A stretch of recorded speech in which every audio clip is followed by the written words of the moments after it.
Hello folks, this is Audiotron 1003 and this video is another special video I'm going to make for the Brick Arena. He asked a question about my street light stroke street sign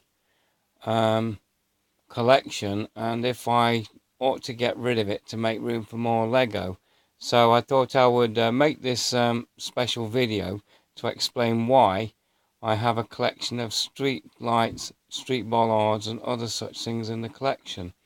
First of all, I'll just give a little tour of what I have. Some of them I've switched on to show them working. Now all of these have been purchased in the early or mid 90s, or I've managed to get them from eBay, such as the street lights, 2 or 3 years ago, or I've scrounged them off the council as they've replaced them with modern lighting.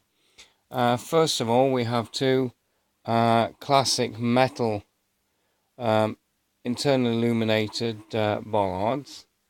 They are obsolete, you cannot buy them. This is a fiberglass bollard. None of these you can buy anymore.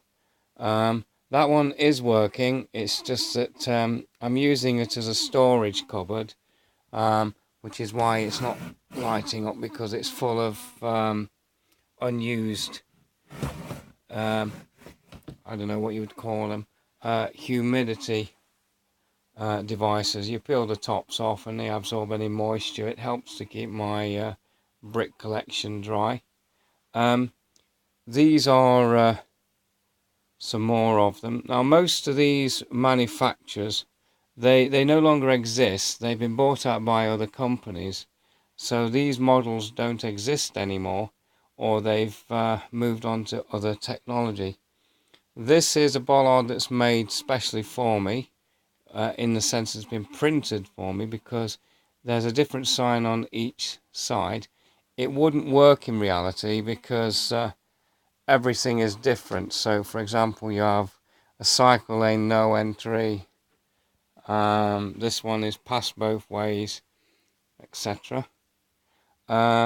These bollards are what the Brick Arena noticed and wondered if I got rid of them I could increase my tower of bricks, which is already tall enough and wide enough as it is. So that's the bollards. This is a Siemens raghead lantern, which is the correct terminology for this. It's a traffic light unit, so it means red, amber, green. I've got the filter arrow masks fitted to it just to give it a bit more personality. This thing gets quite warm, so it's good in the winter for keeping my room warm. So there you go. It weighs about 15 kilograms and it's just over 1 meter high. What else have I got here? This is a 135 watt street light. It's roughly about 3 feet long. It's a GEC ZR9545 or something like that. I'll have to look up the proper terminology. Now I know it's glowing white, but that's because of the digital photography. In reality it's actually orange yellow. What else have we got? Hidden in the corner there is another street light. That does work if I plug it in, but I've got it disconnected. I'm just keeping it there to sort of, I don't know, space out the brick collection. I got that one from a local street. I scrounged it when they were taking it down. This is a Thorn Beta 2 35 watt street light. I've had it converted into LED so that I could have pure white light, so when I build my Lego models I can actually see the instructions rather than sort of guess what colour certain shades of grey are. That used to be yellow, now it's white. And this one is a Thorn Beta 5, and this is a 35 watt light, and once again that should be yellowy orange, but because of the digital photography it appears white. So those are the street lights. And finally there's a collection of verge markers that I've either bought, found, or was given over the years, ranging from old-fashioned wooden ones to brand new modern plastic ones. Some of them, if you run them over, they bounce back, and others just end up getting crushed depending on what the model is. And this is a motorway verge marker. Ideally it's for telling you how far away you are from a phone box, but I've had the markings put in specially for me. That should represent March 1967, which was when I was born. And if I turn it around, the other side says BS for Barry Shepherd, which is my real name, and of course the manufacturers underneath, so it's personalized just for me. Now if I switch off some of these lights, you'll be able to see them as they should be. So this is the room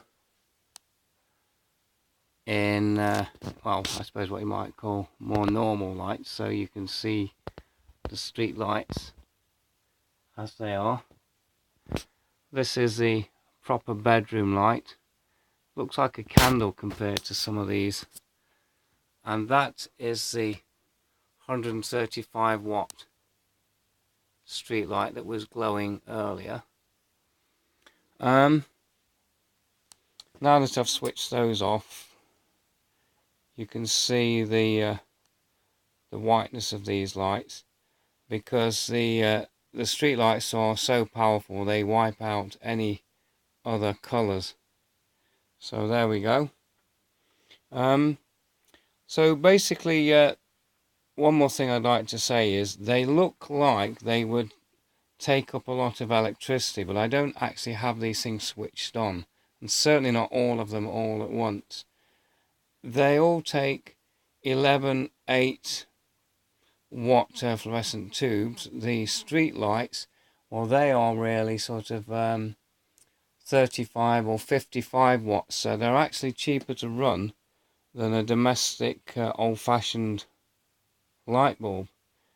These are halogen. I don't have those on very often, but like I say, they do get warm, especially when you sort of open these things up.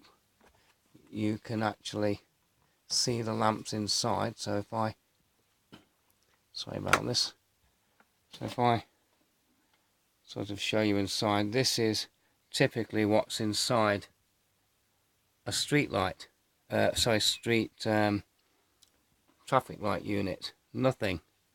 There are a few things in there.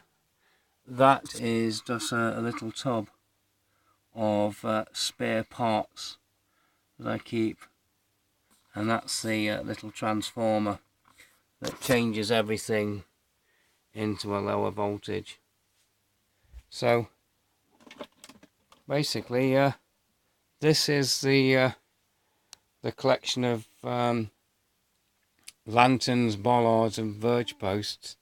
The reason why I collected them in the first place was I was fascinated by these when I was a child, especially the old-fashioned ones like this one, because I used to think of them as bedside cabinets that lit up.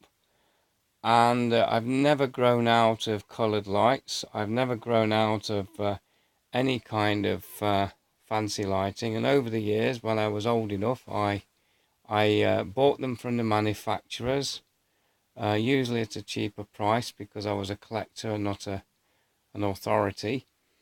And the early ones I would sort of jazz up with graffiti signs, such as this one. So I would put sort of things on them, but I don't do that anymore. So that was basically why I wanted to collect them, was purely because I was fascinated in lights. The street lights, such as the sodium vapor lights, I always loved how they started off red and then turned to orangey yellow. So when I heard that the councillors across the country were taking them away, I had to get a couple just to preserve them. But this one is particularly useful, like I said earlier, because of the white light that I use for when reading Lego instructions. Anyway, once again, thank you for watching. I hope this video answered a few questions. So, bye.